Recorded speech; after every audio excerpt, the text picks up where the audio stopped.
동안 잘 지내셨는지요? 반갑습니다.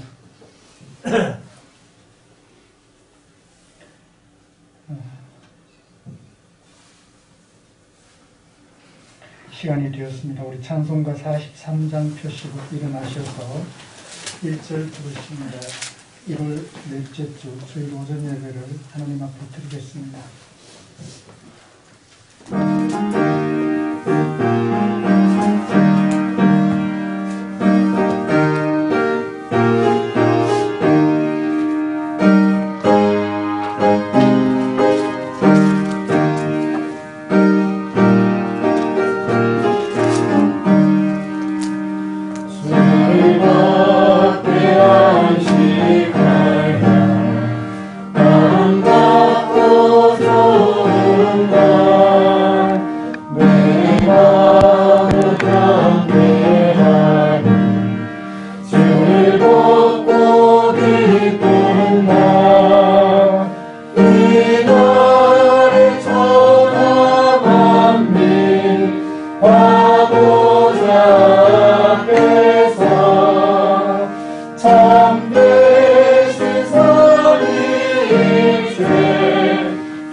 우리가 여호와께 노래하며 우리의 구원의 반석을 향하여 즐거이 외치자. 여호와는 크신 하나님이시요 모든 신들보다 크신 왕이시기 때문이로다. 아멘.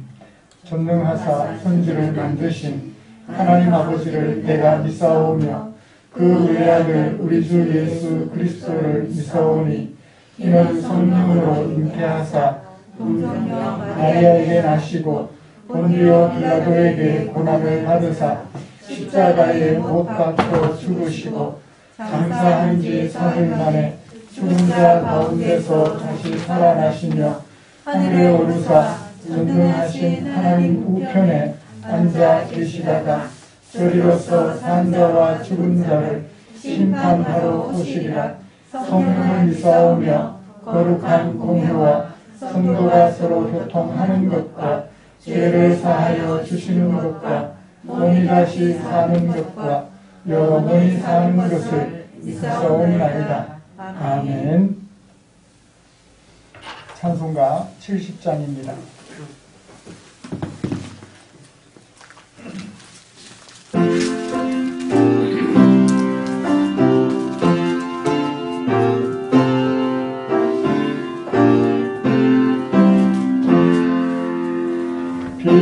피난처이 있으니 나를 당한 자 이리 오라.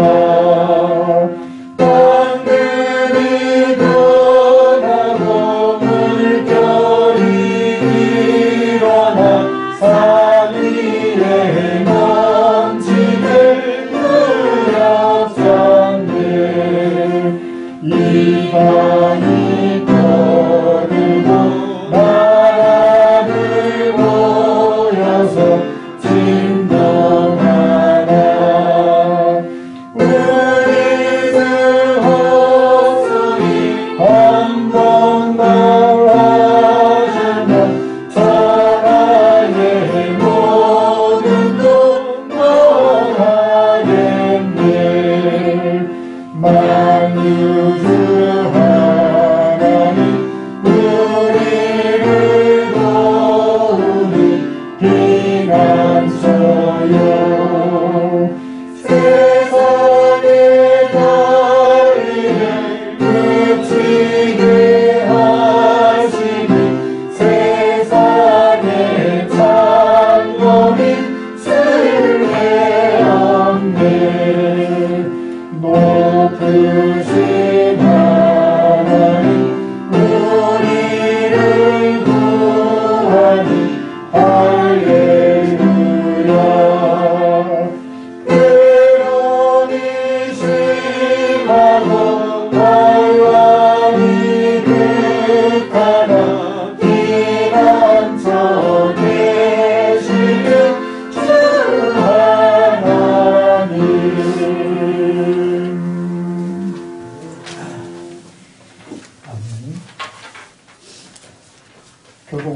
3번입니다. 시편 4편 기고에 기록된 교독문 함께 교독하겠습니다. 내 의의 하나님이여, 내가 부를 때에 응답하소서. 곤란 중에 나를 너그럽게 하셨사오니 나의 기도를 들으소서. 인생들아, 어느 때까지 나의 영광을 바꾸어 욕되게 하며 헛된 일을 좋아하고 거짓을 구하려는가. 여호와께서 자기를 위하여 경건한 자를 택하신 줄 너희가 알지어다. 내가 그를 부를 때에 여호와께서 들으시리로다. 너희는 떨며 범죄하지 말지어다. 자리에 누워 심중에 말하고 잠잠할지어다. 의의 제사를 드리고 여호와를 의지할지어다. 여러 사람의 말이 우리에게 선을 보일 자 누구뇨 하오니 여호와여, 주의 얼굴을 들어 우리에게 비추소서. 주께서 내 마음에 두신 기쁨은 그들의 곡식과 새 포도주가 풍성할 때보다 더하니이다. 내가 평안히 눕고 자기도 하리니 나를 안전히 살게 하시는 이는 오직 여호와이십니다. 아멘. 자리에 앉으셔서 찬송가 516장 함께 부르시겠습니다.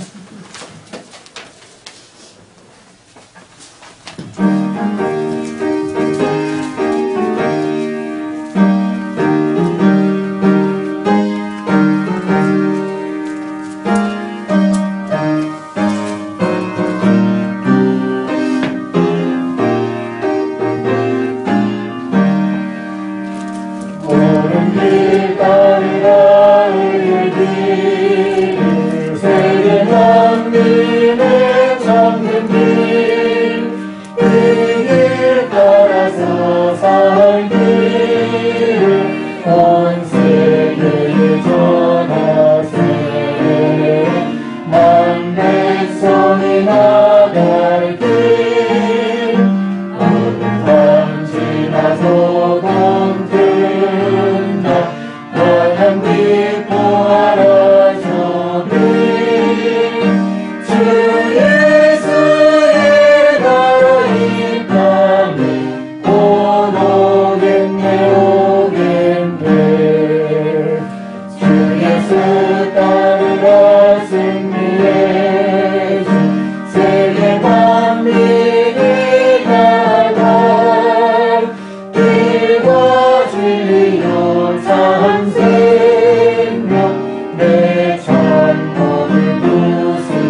목사님 나오셔서 우리를 대표하여 기도해 주시겠습니다.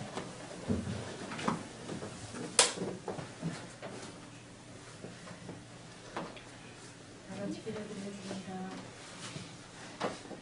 사랑해 주님, 오늘도 세상 가운데 세상과 더불어 죄악 속에 살다가 죄인된 모습으로 주님께 나왔습니다. 힘들고 어려운 세상 속에서 살다가 고난과 역경을 이기지 못하고 주님 앞에 나와 머리 숙였습니다. 주님, 이 시간 주님 앞에 나와 머리 숙인 우리 성도님들 기억하여 주시옵소서. 또 함께하지 못했지만 어느 곳에서 어떠한 형편에 처해있든지 주님을 향한 소망을 가지고 이 예배의 시간을 기억하며 함께 할 수 있는 은혜를 더하여 주시기를 간절히 소원합니다. 오직 여호와를 앙망하는 자는 새 힘을 얻으리니 독수리의 날개치며 올라감 같을 것이라고 주님께서 그러셨습니다. 저희에게 새 힘을 주시며 주님을 앙망하며 경외하는 믿음을 주님 허락하여 주시옵소서. 우리의 삶이 주님의 영광을 위하여 드려질 수 있게 축복하여 주시옵소서. 주님, 이 시간 우리 교회를 위해 기도합니다. 작지만 주님의 큰 사명 감당하는 교회로 또 어두운 곳에 밝은 빛이 되게 하시며 빛과 소금의 역할을 잘 감당하여 이 지역 믿지 않는 사람들에게 본이 되며 주님 영광 드러내게 하는 교회로 세워주시옵소서. 주님, 또 소원합니다. 건강의 문제로 같은 마음으로 기도하는 우리 권사님, 집사님 위에 주님의 은혜가 넘치게 주님 축복하여 주시기를 간절히 소원합니다. 우리 교회에 허락해 주신 또 귀한 어린 생명들 영육이 천국의 지혜와 지식이 또 주님의 은혜로 쑥쑥 자라나게 축복해 주시옵소서. 또 직장과 지역으로 멀리 떠나 있는 자녀들의 발걸음 위에도 주님 지켜주시기를 간절히 소원합니다. 영원히 살땐같이 범사에 살되고 강건케 될 줄 주님 믿습니다. 주님 성령의 충만함으로 인도하여 주시기를 간절히 소원합니다. 이 시간 주님의 말씀을 선포하실 목사님께 은혜를 다하시사 우리를 향하신 하나님의 뜻을 온전히 증거하게 하시며 말씀을 듣는 우리의 마음밭을 온전히 준비되게 하셔서 말씀의 씨앗이 마음밭에 심어질 때 30배, 60배, 100배의 열매가 맺혀질 수 있도록 주님 축복하여 주시기를 간절히 소망합니다.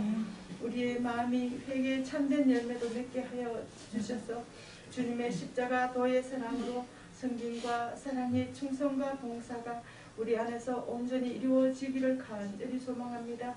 주님, 지금은 또 예배의 처음 시작 시간입니다. 마치는 시간까지 주님 함께 하시사 졸지 않고 귀를 열어 마음에 귀 기울이게 하여 주시기를, 말씀에 귀 기울이게 하여 주시기를 간절히 소원합니다.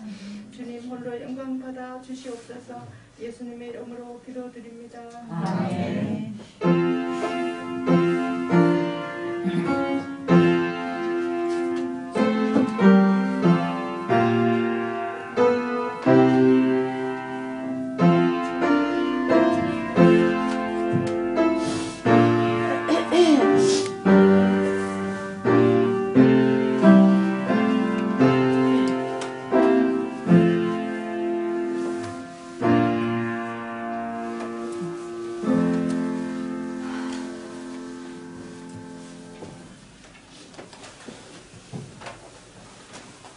오늘 함께 묵상할 하나님의 말씀은 고린도전서 2장입니다.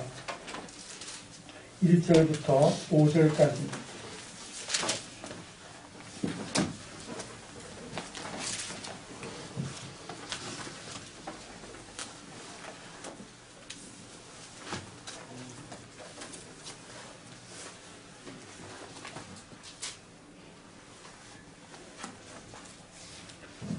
찾으신 줄 알고 한 절씩 교독하겠습니다.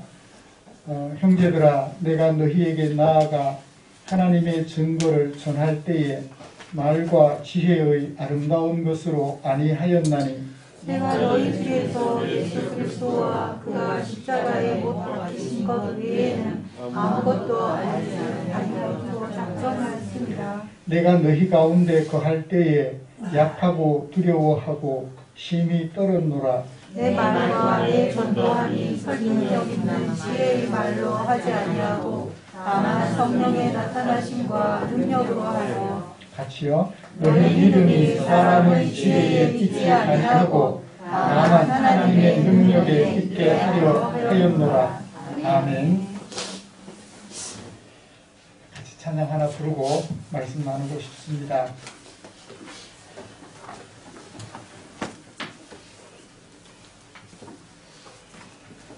기쁨으로 찬양 301번입니다.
주님당하신 어린 양, 주님당하신 어린 양, 모든 족속마다 백성과 나라 가운데서 우리 비로사서 하나님께 드리셨네.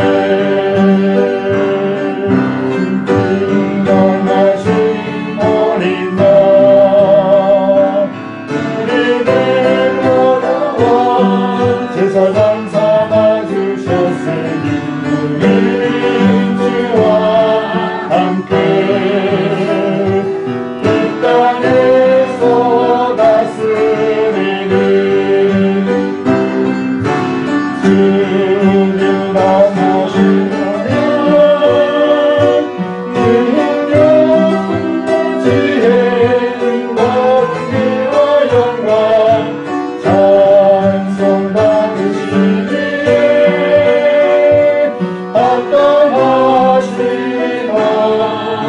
주님 당하신 어린 양, 주님 당하신 어린 능력과 지혜 힘과 존귀와 영광 찬송 받으시기에 합당하신 어린 양. 아멘.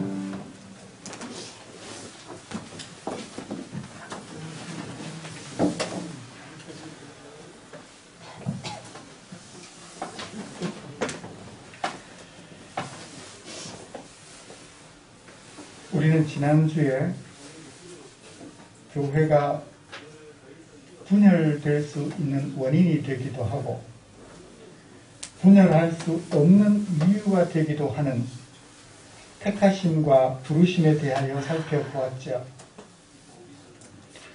우리가 택하심과 부르심을 받은 것은 가문이 좋아서도 아니었습니다.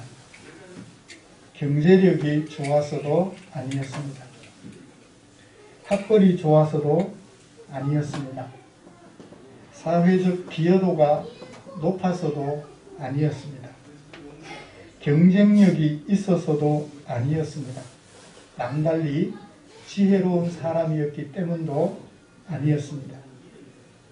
오직 하나님의 사랑과 우리 믿음의 조상들에게 하나님께서 들려주셨던 그 언약을 지키시려는 하나님의 열심, 그 하나님의 사랑과 하나님의 열심 때문에 우리를 택하시고 부르셨다는 것을 살펴보았습니다.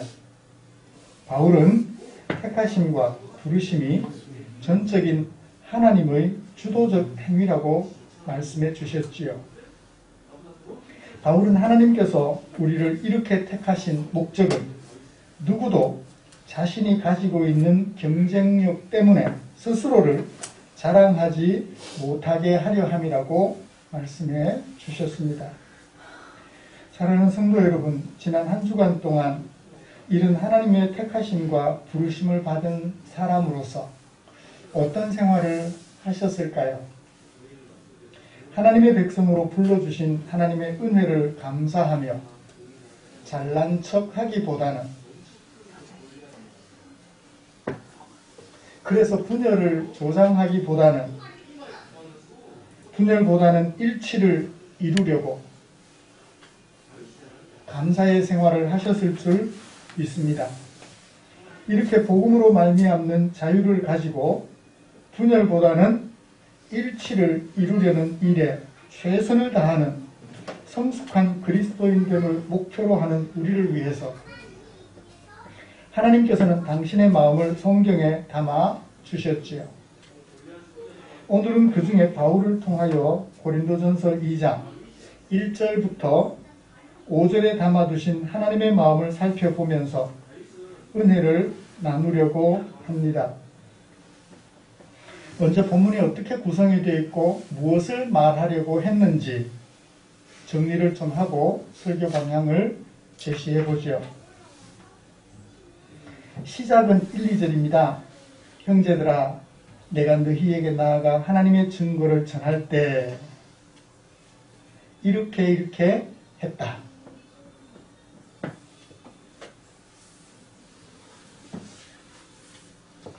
그리고 나서는 핵심적인 얘기를 합니다. 내가 너희 가운데 거할 때 이런 마음을 가졌다. 마음가짐에 대한 이야기를 해요. 그런 마음가짐을 가졌던 목적, 마지막으로 5절에 밝혀주고 있습니다. 그러니까 이렇게 된 거죠. 내가 너희에게 하나님의 증거를 전할 때 이것으로 안 하고 이것으로 했다. 왜냐하면 하고 그 이유를 2절에서 밝혀주고, 그런 말씀을 전할 때 내 마음가짐이 어떠했다. 목적은 하고 제시함으로 오늘 설교를 마무리하고 있어요. 누가요? 바울이. 그러니까 도입 문단이 1, 2절이라면 핵심적인 내용은 3, 4절에 있습니다. 내가 너희 가운데 거할 때 이런 마음가짐을 가지고 거했다. 이렇게 하지 않고 이런 마음가짐을 가지고 있었다. 라고 하는 것이 핵심이지요.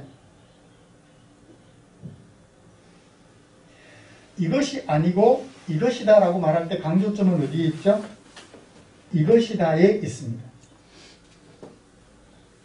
그러므로 3, 4절이 핵심적인 내용이라고 보아지고요. 1, 2절은 도입 문단이라고 보아집니다. 이렇게 말할 때 이렇게 안 하고 이렇게 했다.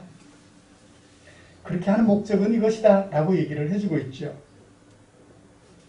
이런 말씀을 가지고 바울이 네 번째로 제시하는 고린도 교회의 분열의 원인을 좀 살펴보려고 합니다. 그리고 이런 분열의 원인을 염려한 바울이 어떻게 일했으며 또 마음가짐은 어떠했는지, 분열을 예방하기 위하여 바울이 가졌던 마음가짐은 어떠했는지 살펴보려고 합니다. 말씀 나눌 때 우리 가운데 하나님의 은혜가 풍성하기를 간절히 소원합니다. 2장 1절부터 5절까지를 왜 분열과 연관시키느냐 하면 1장 10절에 분열하지 말고 온전히 합하라 라고 말한 다음에 이 설교가 어디에 가서 끝나는가 하면 3장 21절, 22절, 23절에서 끝이 나요. 그런즉 너희들은 누구든지 사람을 자랑하지 말라. 왜요? 사람을 자랑함으로 뭐가 됐기 때문에 분쟁하게 됐고, 사람을 자랑하다가 뭐가 됐어요? 분열이 된 거예요. 그래서 2장 1절부터 5절까지도 여전히 분열과 연관된 말씀으로 이해할 수밖에 없다는 것입니다. 이제 분열의 원인을 좀 살펴보죠. 고린도 교회가 분열하게 된 원인 2장 1절부터 5절까지 말씀에서 찾아보자고요. 형제들아, 내가 너희에게 나아가 하나님의 증거를 전할 때 말과 지혜의 아름다운 것으로 하지 않았다 라는 얘기 속에는 말과 지혜의 아름다운 것으로 하면 어떻게 돼요? 위험하다는 거예요. 어떤 위험이 있다는 거죠? 분쟁할 소지가 있고, 분쟁하다가 보면 뭐 할 소지가 있어요? 분열할 소지가 있는 거예요. 그래서 바울은 어떻게 했다? 내가 너희에게 나가서 하나님의 증거를 전할 때 말과 지혜의 아름다운 것으로 하지 않고 이것으로 했다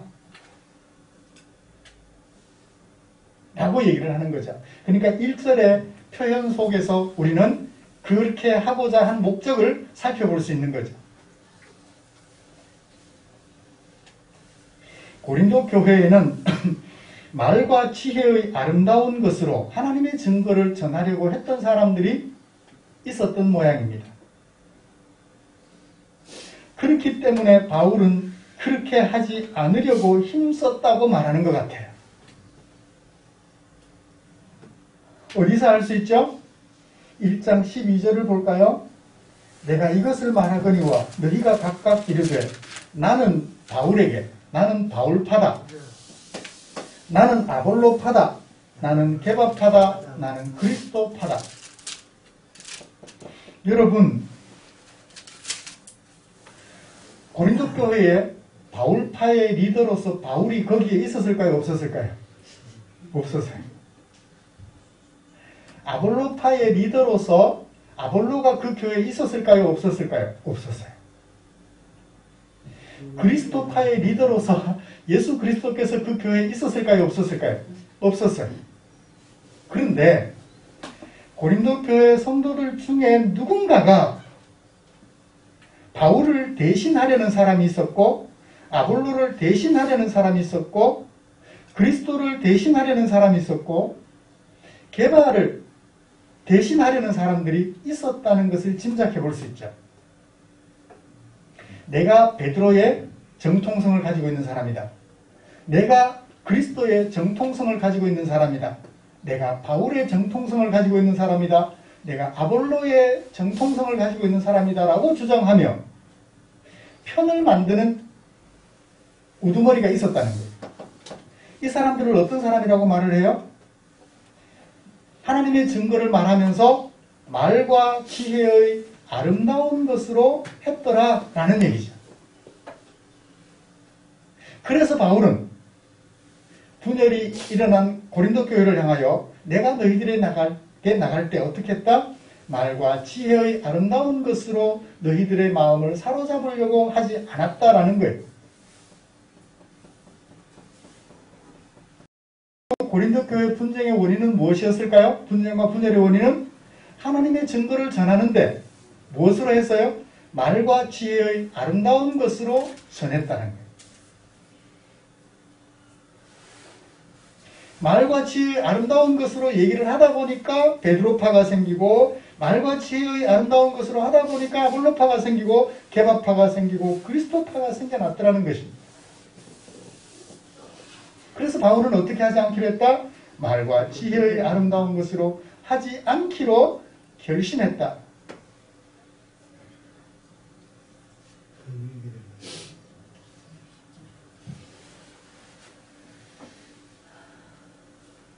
여러분, 바울은 현재 상태를 분명하게 분석하면서 그 원인까지 찾아냈던 것 같아요.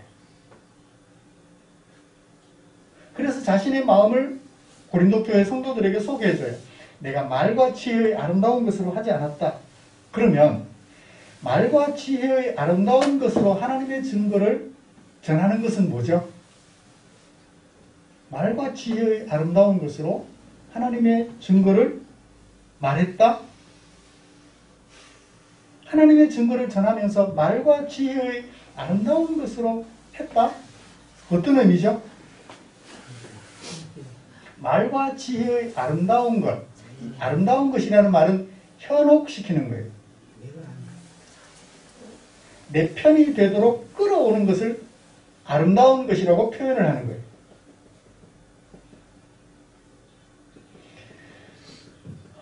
여러분, 이렇게 하면 복 받습니다.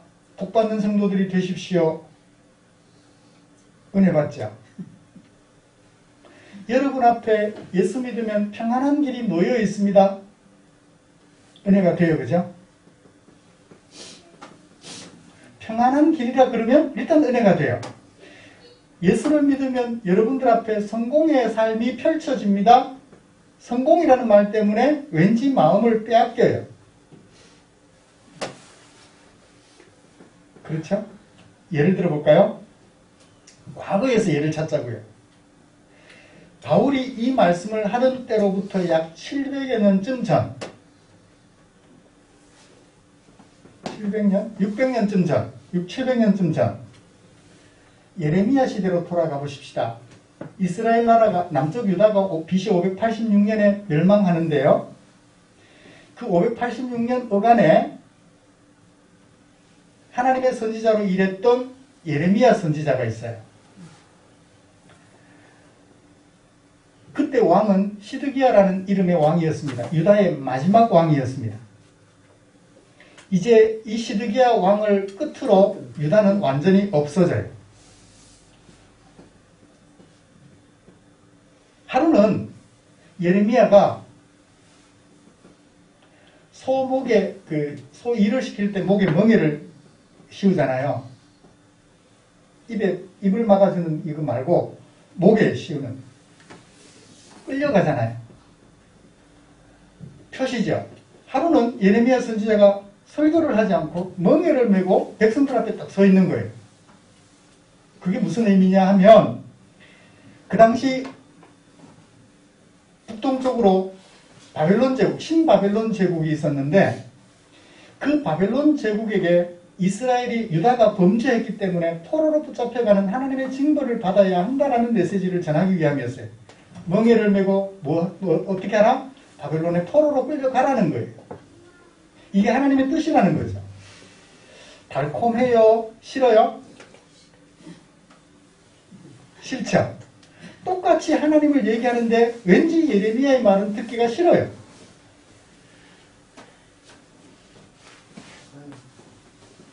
이렇게 말합니다. 너희는 그들의 말을 듣지 말고 바벨로니아 왕을 섬겨서 살아남도록 해라. 바벨론의 포로로 붙잡혀가서 살아남도록 해라. 어찌하여 이 도성이 폐허가 되어야 하겠느냐. 만약에 여러분들이 항복하지 않으면 바벨론이 이 예루살렘을 풍비박산 만들 거다. 그렇게 되기 전에 순수히 바벨론 왕에게 포로로 붙잡혀 가라. 가서 뭐 해라? 살아남도록 하라라고 얘기를 해요. 달콤한 메시지는 아니죠? 약간 좀 그래요. 진짜일까? 아이, 우리가 하나님을 믿는데. 그때 선지자라고 하는 한 사람이 등장합니다. 그의 이름은 하나냐예요. 두나냐가 아니고 하나냐예요. 이 하나냐가 선지자 예레미야의 목에서 멍에를 빼앗아 꺾어버려요. 힘이 셌나 봐요. 멍에가 소 목에 매는 멍에 같으면 제법 굵을 텐데 그걸 꺾어버렸어요. 그리고 백성들 앞에 서서 말합니다. 여호와께서 말씀하시니라. 내가 2년 안에 모든 민족의 목에서 바벨론의 왕 느부갓네살의 멍에를 이와 같이 꺾어버릴 거야 하고 하나님이 말씀하셔서 백성들이 누구 말 듣고 싶었겠어요? 여러분들이 그 당시에 있었다면. 그죠? 그래도 우리가 하나님 백성인데 그렇게 해주시겠지. 이런 거예요. 똑같이 하나님의 말씀을 전한다고 하는데 어떤 사람들은 똑같이 하나님을 얘기하는데 어떤 사람들은 달콤하게 사람들의 비위에 맞는 말이에요. 어떤 사람들은 사람이 받아들이기에 쓴 맛이에요.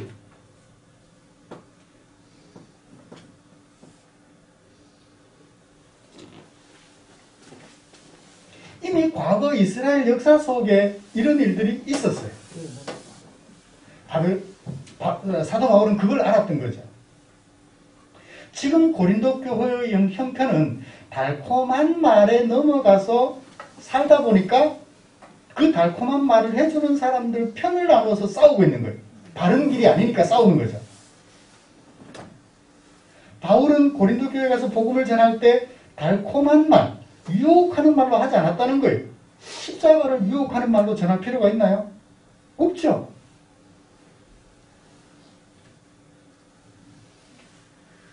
그런데 바울이 지나가고 난 뒤에 고린도에 가서 교회를 개척하고 2년 넘게 섬기다가 떠나간 다음에 그 후에 고린도 교회 안에 서로 잘났다고 말하며 달콤한 말로 자기 편을 만드는 사람들, 우두머리 4사람이 등장했던 것 같아요. 이게 과거 역사예요. 지금으로부터 2700여 년, 2600여 년 전, 그 다음에 2000년 전에 있었던 일이에요. 과거 역사를 왜 공부해요? 오늘 우리가 같은 길을 걷든지 같은 길을 걷지 않든지 도움을 받으려고 과거 역사를 공부하잖아요. 오늘 우리 시대는 어떨까요? 과거 역사를 답습하고 있을까요? 아니면 과거 역사를 교훈 삼아서 바른 길을 가고 있을까요? 인기 있는 말쟁이를 따르는 시대가 여전히 되고 있습니다. 보실까요? 이성계가 이룬 이 조선은 유교를 받아들여요. 성리학이라고 그러죠. 주자학이라고도 하고요. 이 성리학이 교조화가 돼요. 독단이 된다는 얘기입니다. 조선 말기에 이르러서는 이 성리학이 교조주의화 되는 일에 최고 마지막까지 갔어요. 마지막 단계까지 갔어요. 그때 마침 이 조선에 가톨릭 선교가 이루어졌어요. 천주를 믿는 사람들을 어떻게 해요? 사정없이 붙잡아 죽였어요. 충청도에 가면 해미읍성이라고 있는데 그 해미읍성 앞에 하천이 흐르고 있는데 그 하천이 피바다가 됐다는 거예요. 그 정도로 사람들을 천주를 믿는다는 것 때문에 잡아 죽였어요. 그러니까 성리학이라는 것이 교조주의화 되니까 반대하는 사람들을 무조건 죽여 없애는 거예요. 해방 이후에 대한민국이 성립되면서 반공주의를 정부가 수용했어요. 나라가 공산주의를 지향하는 북한과 민주주의를 표방하는 남한으로 나뉘면서 반공주의를 국시로 삼았어요. 나라는 그렇게 하는 것을 이해할 수 있어요. 근데 교회조차도 이 반공주의를 기독교의 진리인 것처럼 받아들였어요. 십자가 다음 아니면 십자가와 똑같이 받아들였어요. 그래서 기독교가 공산주의자들을 어떻게 하는지 아세요? 기독교의 이름으로 처형합니다. 공산주의자들은 무신론자라 하여 가차없이 죽여요. 그 일에 교회가 앞장섭니다. 대표적 사건이 제주 4.3 사건이에요. 제주도에 공산주의라고 하는 사람들을 만들어 놓고 미국의 신탁 통치에 반대하는 그 사람들을 공산주의자라고 단정하고 군대를 보내서 징벌하는 일에 교회도 청년단을 보내서 그들을 제거하는 일에 앞장섰던 거예요. 서북청년단이라고 이름하죠. 기독교가 선호하는 공산주의를 찬성한다 하여 그들을 사정없이 죽여버리는, 십자가는 사람을 죽이는 것인가요? 살리는 것인가요? 살리는 거예요. 그런데 그 십자가를 말하면서 사람을 죽이는 일에 기독교라는 이름을 동원하는 거예요. 자신과 뜻이 같지 않은 사람들을 죽이기도 하는 교조주의, 곧 독단주의 시대가 요즘 되고 있는 것 같습니다. 십자가는 사라져버리고요. 학문계가 어떤 이론을 전개하면 그 이론을 따르는 사람들을 가리켜 학파라고 말을 해요. 학파. 종교계는 그 이념을 뭘로 제시하느냐에 따라서 새로운 종교들이 마구마구 생겨나요. 하다못해 신천지도 생겨나죠. 똑같이 하나님을 얘기한다 하면서. 교회는 언론에 자주 등장하는 인기 있는 말쟁이들을 중심으로 분열이 돼요. 광장파와 예배당파. 유머나 과격한 언어나 거침없는 행동이나 소위 영빨 있다라고 말하며 내가 기도하면 다 하라. 내가 기도하면 다 나. 라고 말을 하며 신비주의를 조장하는 그런 사람들. 누구라고 말하지 않아도 잘 아실 것입니다. 교회를 사분오열되게 만들고 있는 오늘의 현실을 봅니다. 그런 반면 조용하게 있는 교회들은 그저 예수 믿으면 복 받는다, 예수 믿으면 성공한다, 예수 믿으면 잘 된다 라고 하여 달콤한 말로 사람들을 예배당 안에 묶어놓는 순종파들로 만들어가는 거죠. 과거 역사를 교훈으로 삼는다면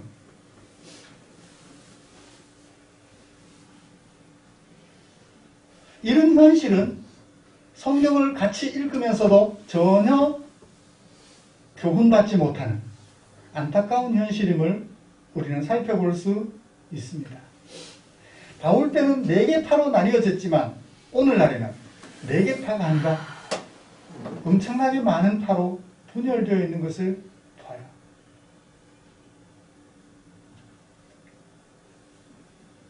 이런 현실 때문에 바울은 하나님의 증거를 말하면서 뭐는 안 했다? 유혹할 수 있는 말, 달콤한 말, 사람들의 마음에 맞는 말을 할 생각을 전혀 하지 않았다.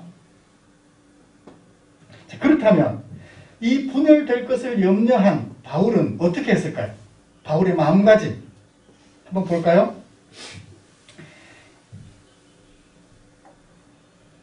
오직 무엇만 전하기로 했다? 왜 말과 지혜로 하지 않기로 했느냐 하면 하나님의 증거를 전하면서 말과 지혜의 아름다운 말, 유혹하는 말, 현혹하는 말 하지 않기로 했느냐 하면 2절 예수 그리스도와 예수 그리스도께서 십자가에 못 박히신 것을 말할 때는 뭐가 필요 없어요? 말과 지혜가 필요가 없어요. 사실만 전하면 돼요.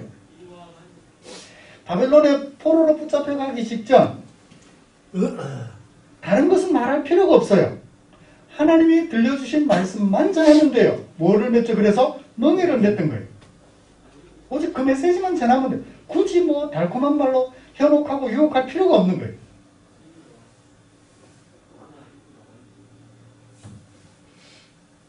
그저 예수 그리스도 전하고 예수 그리스도가 못 박혔던 그 십자가만 전하는 거예요. 그렇다고 맨날 십자가만 얘기할까요? 십자가가 가지고 있는 의미,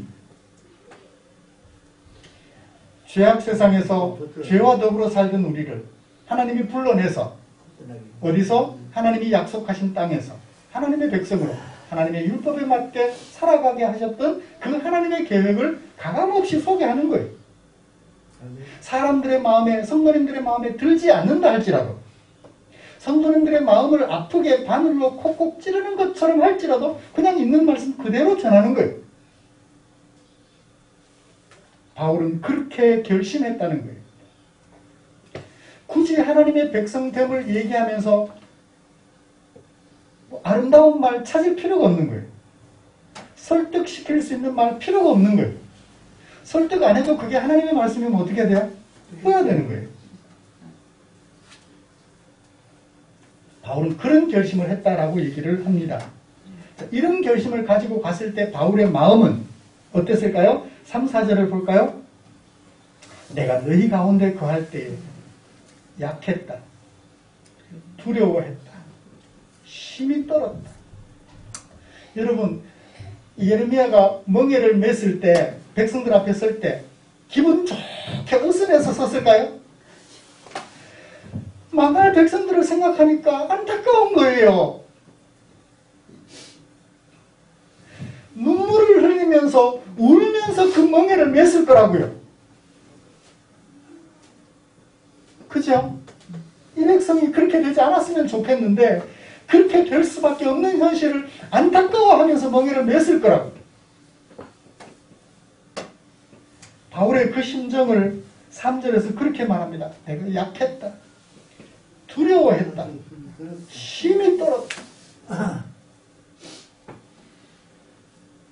이쪽 길로 가면 죽는데 성도들이 그 길로 가려고 할 때 그렇게 되지 않고 이 길로 가도록 그렇게 말해야 하는 자신의 심정을 생각하면서 두렵고 떨었다. 약했다라고 얘기를 해요. 누구의 마음이에요? 부모의 마음이죠.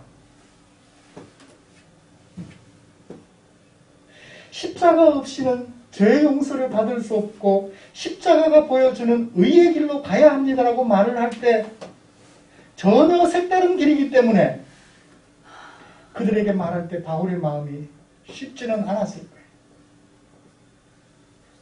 정말 성도들을 걱정하는 마음에 십자가에 못 박힌 그리스도를 있는 그대로 가감없이 전하기는 하겠지만 그렇게 전할 때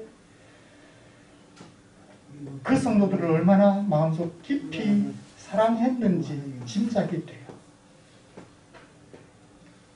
보기 싫어서 저주하는 것과 사랑해서 옳은 길 가야 한다라는 그 메시지를 전할 때 그 심정이 다른 것은 바로 그런 이유 때문이죠.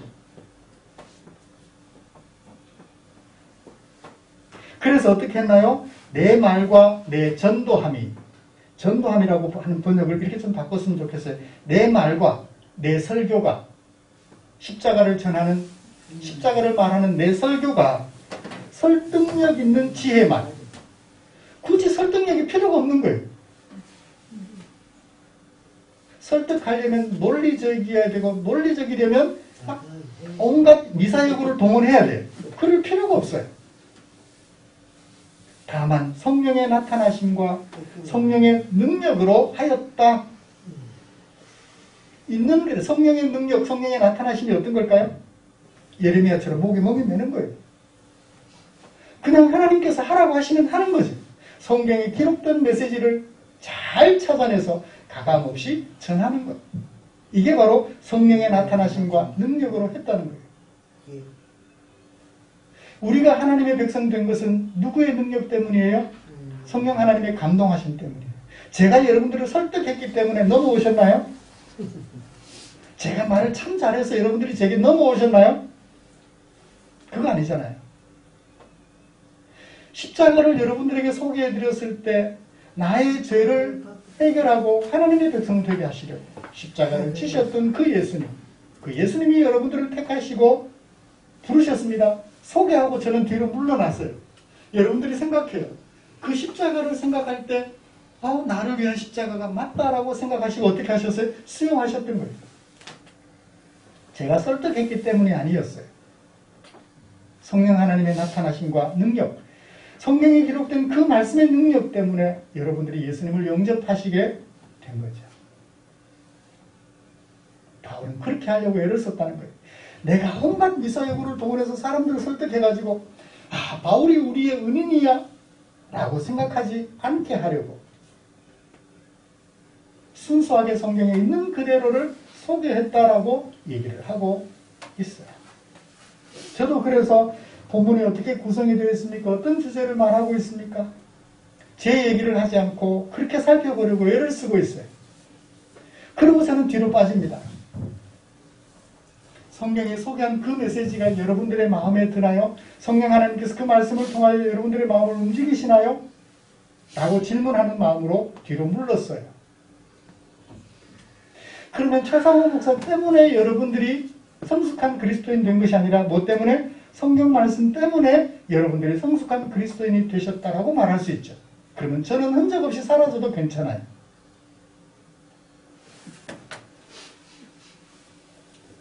바울은 왜 그런 마음가짐을 가졌을까요? 5절. 너희 믿음이 세상의 지혜에 있지 아니하고 다만 하나님의 능력 때문이었다는 것을 알게 하려고. 바울은 설득하려 하지 않고 있는 그대로를 소개했다라고 얘기를 하고 있는 거예요. 자신이 예수님으로부터 받은 그 십자가를 있는 그대로 소개를 해줘요.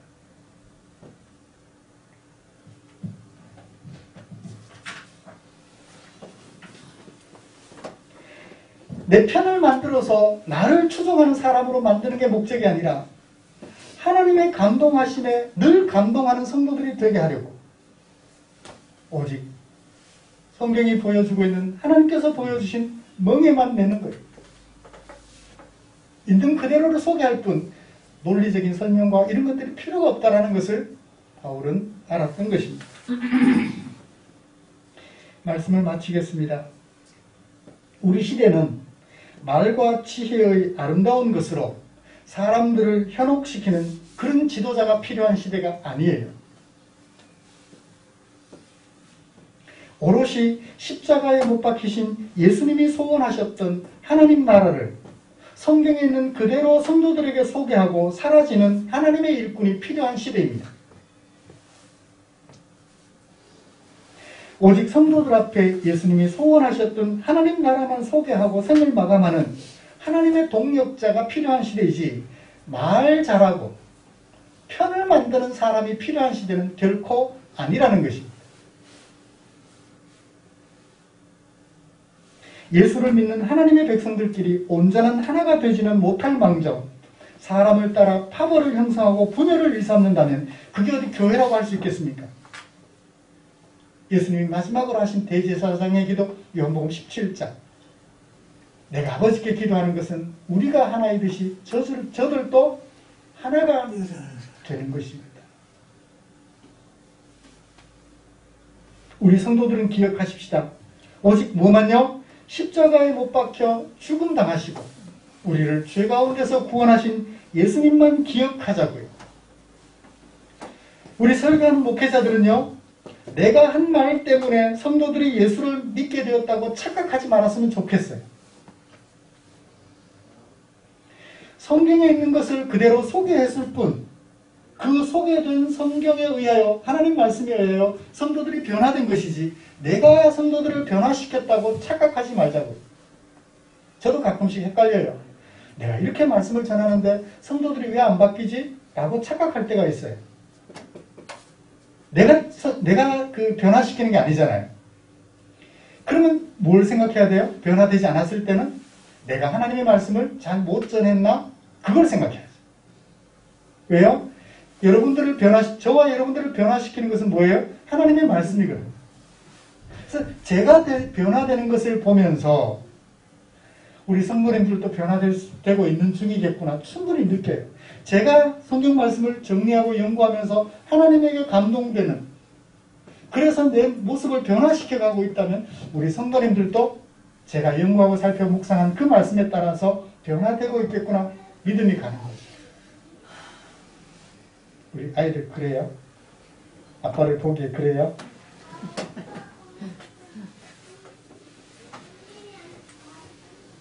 그런 거죠.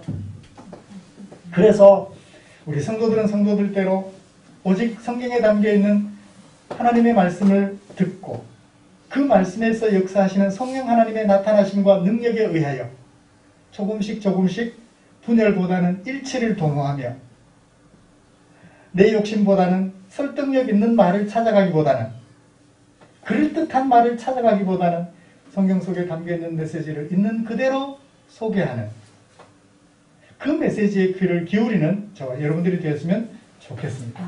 기도하겠습니다. 하나님 아버지, 바울은 설득력 있는 지혜로운 말로 가서 파벌을 형성하지 않았다고 말해줌으로써 분열보다는 일치를 이루라고 하는 메시지를 전하고 있는 바울의 심정을 살펴보았습니다. 하나님 아버지, 이런 바울이 전하는 메시지를 마음에 새겨 우리 또한 사람 때문에 변화되는 것이 아니라 그 사람이 성경에 있는 것을 있는 그대로 소개해주고 그 말씀에 담겨있는 성령 하나님의 감동하심이 나를 변화시켜주고 있다라는 하나님에 대한 신뢰를 날마다 더 키워가는 아름다운 주의 성도들 되도록 은혜 내려 주시옵소서.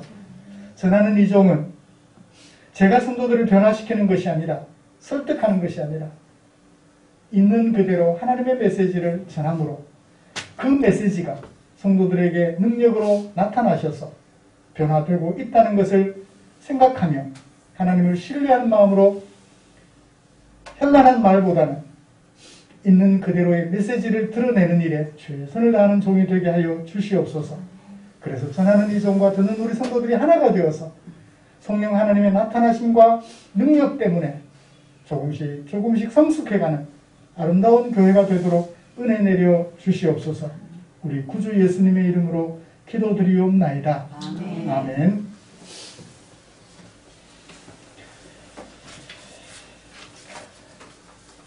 찬송가 634장 부르시면서 준비한 헌금 드리겠습니다.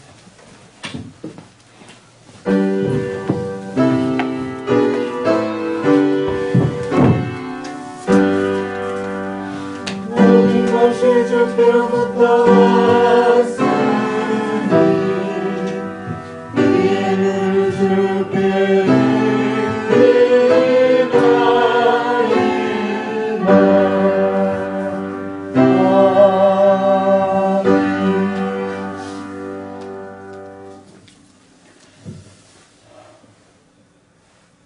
고맙습니다, 주님.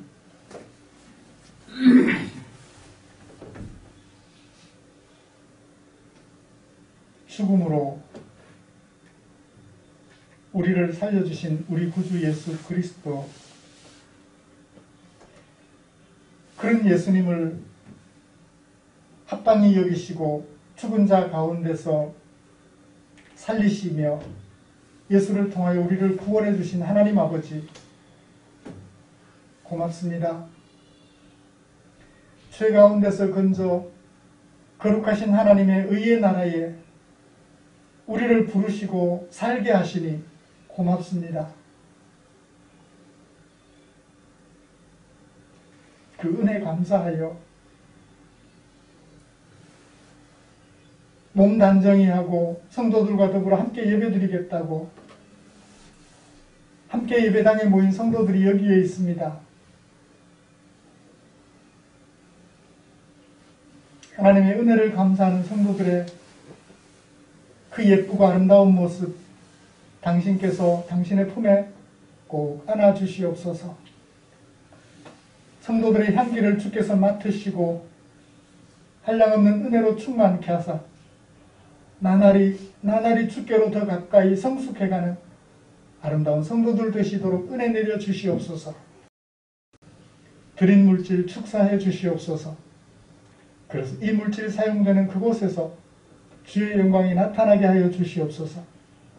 삶의 무게에 눌려 쓰러져 있는 지체들 일으켜 세우는 일에 사용될 수 있게 하시고, 주를 배고파하는 지체들의 배를 채워드리는 일에 쓰고 남음이 있도록 주님 역사해 주시옵소서.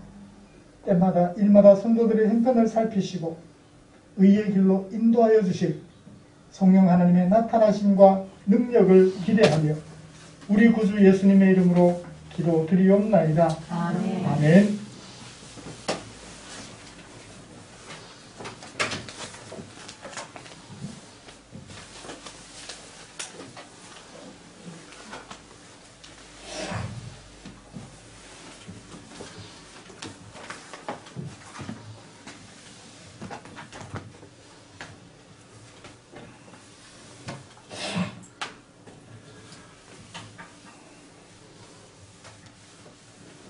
교회 소식 알려드리겠습니다.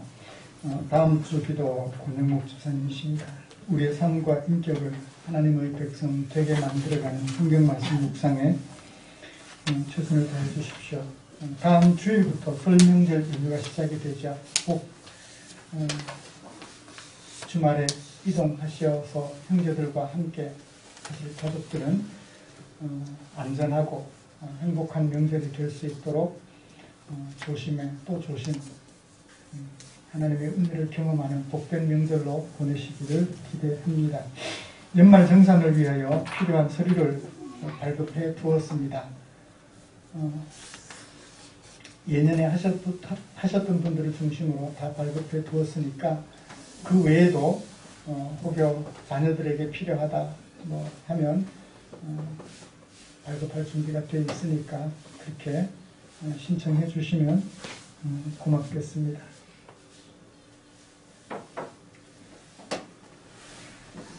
그리고 우리 교회를 후원하고 계시는 외부의 성도들 위해서도 감사의 마음으로 기도했으면 좋겠습니다. 그들의 헌금이 우리 교회와 교회가 걸어가는 그 길에 나름 밑거름이 되고 있으니까 감사하는 마음으로 기도해 주시면 좋겠습니다. 곁에 계신 분들과 인사 나누시죠.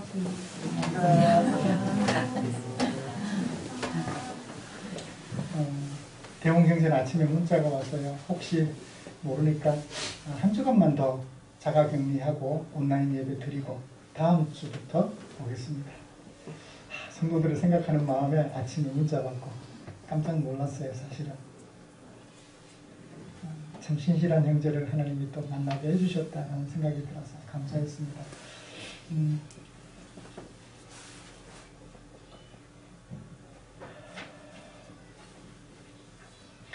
찬송가 57장 펴시고 일어나셔서 찬송 부르고 축도함으로 예배를 마치겠습니다.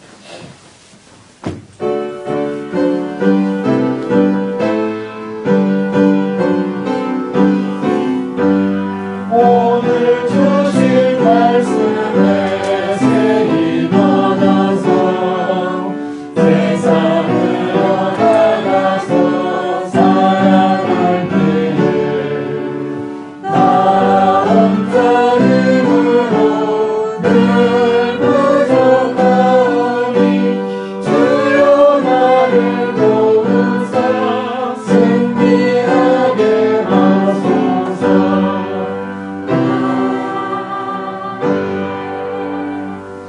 이 얘기 하나 좀 더 하고 마무리하죠.